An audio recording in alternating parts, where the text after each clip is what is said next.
Regardez Rabotai, comme elle est belle notre Torah. Comme la Torah nous juge favorablement. La Torah parle justement, voilà, de une petite embrouille qui peut arriver pour les personnes qui travaillent dans l'immobilier ou quoi. C'est bien de savoir.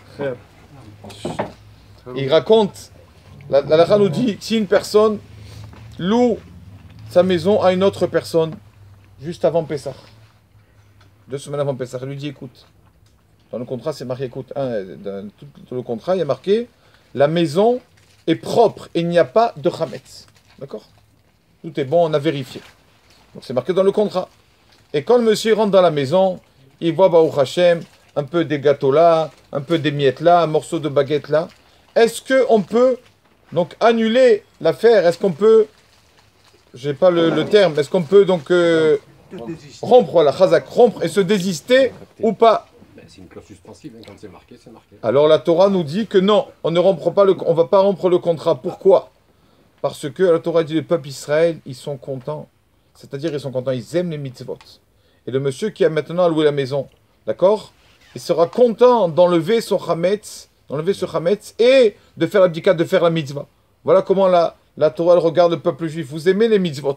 Donc il dit même que dans le contrat c'était prévu autrement, mais c'est pas grave. Je vais le faire, je vais faire moi, je vais nettoyer le chametz et je vais faire la mitzvah. Donc le contrat reste, on n'a pas besoin de rompre ce contrat. Et c'est justement aujourd'hui, ça tombe bien parce que je comptais cette histoire, la Eloula d'un Rav qui était en Turquie, Rabbi Eliyahu HaKohen de Izmir. Vous savez qu'en Turquie, de partout, pas que en Turquie, mais aussi en Turquie, Baruch Hashem, on a eu beaucoup de rabbanim, mais pas des sommités que jusqu'à maintenant, pour lire d'Alachot, pour résoudre les problèmes, on a besoin de leurs livres. Un de ces rabbanim-là, Rabbi Eliyahu HaKohen, dans la ville d'Izmir, ce Rav-là, bien sûr, c'était un Rav qui s'occupait de sa communauté comme il se doit. C'est-à-dire quoi? Des fois, quand il y avait des personnes qui étaient en prison, des juifs qui étaient en prison, qu'est-ce qu'il faisait? Il allait emprunter de l'argent, d'accord, chez les riches de la communauté, pour pouvoir se porter caution, pour que ces juifs sortent de prison. Et quand malheureusement, le roi là-bas en Turquie ne voulait pas laisser les juifs sortir de prison, qu'est-ce qu'il venait Rabbi Yaakouan, il venait, regarde, il lui dit, regarde, fais-le sortir Shabbat au prisonnier. Tu veux une caution? Moi, je vais en prison Shabbat à sa place. Comme ça, lui, il sort faire Shabbat avec sa famille. Et donc, il a fait beaucoup de Shabbat en prison. Rabbi Yaakouan, pour que un peu ces prisonniers, là, qui n'étaient pas en prison pour rien, pour qu'ils puissent mériter d'être avec leur famille, d'abandonner sa famille le Shabbat, d'aller là-bas, comme on dit, dans le trou, pour, justement, pour le peuple juif. Donc, regardez comment ce Rav s'occupe de sa communauté. Et il a plusieurs livres. Il a des livres. Alors là, il a un livre qui s'appelle Shevet Moussar, le bâton de la morale. C'est un livre qui est un peu dur, d'accord, qui réveille un peu l'homme. On a besoin de réveil. Et il décrit comment l'homme, après 120 ans, comment son corps va se détériorer. Quand quelqu'un dit ça, ça le calme un peu. Après, le Sahara, il nous fait oublier, c'est vrai. Mais au moins, quand on lit, ça nous calme un peu de temps, d'accord? Comment l'homme, qu'est-ce qu'il va devenir? Qu'est-ce qu'on va être? Il montre la réalité en face, d'accord? Et il y a un de ces livres qui s'appelle Azur Eliyahu, ou Ezor, je ne sais pas comment on prononce Ezor ou Azur, je pense Azur de Eliyahu, la ceinture de Eliyahu. Comme ça, il appelait son livre. Et il a écrit là-bas dans la préface, il dit, ne croyez pas que j'ai appelé mon livre ceinture de Eliyahu par rapport à Eliyahu Hanavi. Le prophète Eliyahu, on sait qu'il avait une ceinture. C'est pas pour ça. C'est pour autre chose. Il raconte que lui, vous savez que chaque Baruch Hashem, chaque personne, il a quelque chose que d'autres ne font pas. Chacun, il a une mitzvah que Baruch Hashem, il fait mieux que les autres. C'est-à-dire, il la prend à cœur. C'est bien de chacun, il prend cette mitzvah, elle est petite, mais ça, je fais attention. Le matin, mon premier café, c'est vrai que dans la journée, des fois, je ne sais pas la bracha. Mon premier café le matin, je fais comme il faut, chacun à son niveau. Il a un petit truc qui fait attention. Et lui, qu'est-ce qu'il avait, ce Rav? Il faisait attention à tout, bien sûr, mais il avait quelque chose. Pour Akadosh Baruch Hu, pour Hachem, qu'est-ce qu'il faisait? Avant de venir faire sa prière, il mettait sa ceinture.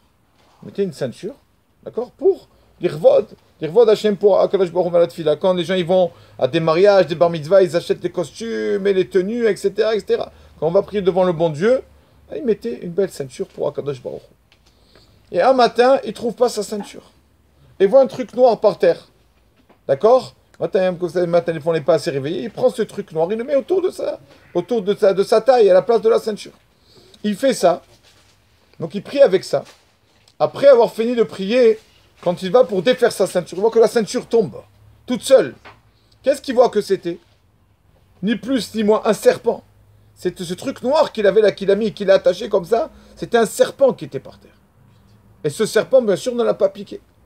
Et donc, tout ça pour la mitzvah, tellement qu'il voulait. Il y a le Rav qui raconte cette histoire, le Rav de Kouvrin, il disait, moi, ce qui m'importe dans cette histoire, ce qui me marque, c'est pas le fait que le serpent ne l'a pas piqué. On sait que les tzadikim, les justes sont au-dessus de la nature. La nature est pliée à eux. Donc c'est qu'il n'a pas piqué. On a vu des rabbinis beaucoup que devant les serpents, quoi, ils n'ont pas été piqués. C'est pas ça qui m'a marqué. Ce qui m'a marqué, c'est comment à tel point la personne il était dans l'engouement de mettre une ceinture pour prier Hachem, pour faire kavod à Kadosh Baruch Hu pour lui parler, tellement qu'il a fait attention que c'était un serpent. C'est ça. Chacun il a sa mitzvah, chacun il a sa mitzvah. C'était un rabbin. Il y a pas mal, je ne connais pas malheureusement, il y a beaucoup d'histoires sur ce tzaddik là en Turquie, mais rien que ça, que de passer les Shabbats en prison pour que les autres prisonniers puissent partir, on voit de là sa grandeur, que son mérite nous protège. Amen. Rabbi Chaim Akash Omer, Atash Baruch de Kotat Israël, les Fichach, Irba Lahem Torah Mitzvot Shenemar.